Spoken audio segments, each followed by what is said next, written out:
Arkivoli i këngëtarit të dashur Shpat Kasapi, i mbuluar me flamurin kombëtar shqiptar, qëndron sot në hallin kryesor të Pallatit Kulturës në Tetov, vendi ku ai hodhi hapat e parë të jetës dhe karrierës. Atmosfera është e rënduar, ndërsa qindra qytetar kanë hyrë në radhë për të bërë homazhet e fundit.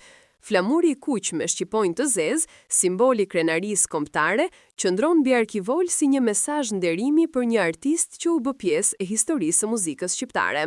Brenda sallës së madhe të pallatit, përveç figurave publike, kolegëve të muzikës dhe miqve të shumt, janë ulur në rreshtin e parë nëna, vëllezrit dhe të afërmit e këngëtarit, të cilët mezi po mbajnë veten nga dhimbja. Nëna e Shpatit, e shoqëruar nga familja, pranonte ngushëllimet e një pasnjëshme të njerëzve që vinin me lule në duar e me lot në sy.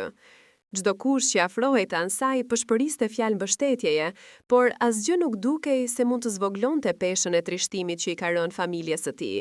Në një prej videove të publikuara nga ceremonia, shihet edhe bashkëshortja e të ndjerit, Selvia, e cila nuk i mban dot lotët. E veshur me të zeza dhe e mbështetur nga disa të afërm, ajo përkulet mi arkivol për t'i dhënë lamtumirën e fundit burrit të saj. Lotët i rrjedhin pa pushim, ndërsa zemra i coptohet nga mendimi se djali i tyre i vogël ka humbur babain në një moshë kaq të re.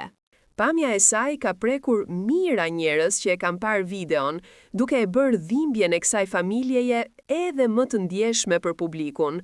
Shpat Kasapi ndëroi jetë më 26 nëntor, në moshën vetëm 40 vjeçare, pas një sulmit papritur në zemër.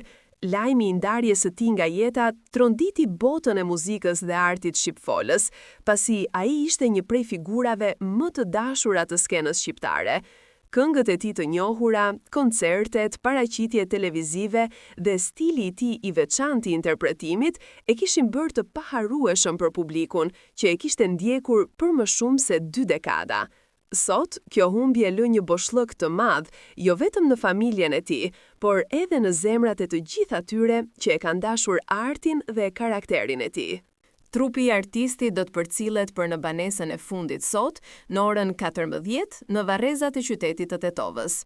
Autoritetet lokale, familjarët dhe qindra qytetar pritet të marrin pjesë në ceremoninë mortore.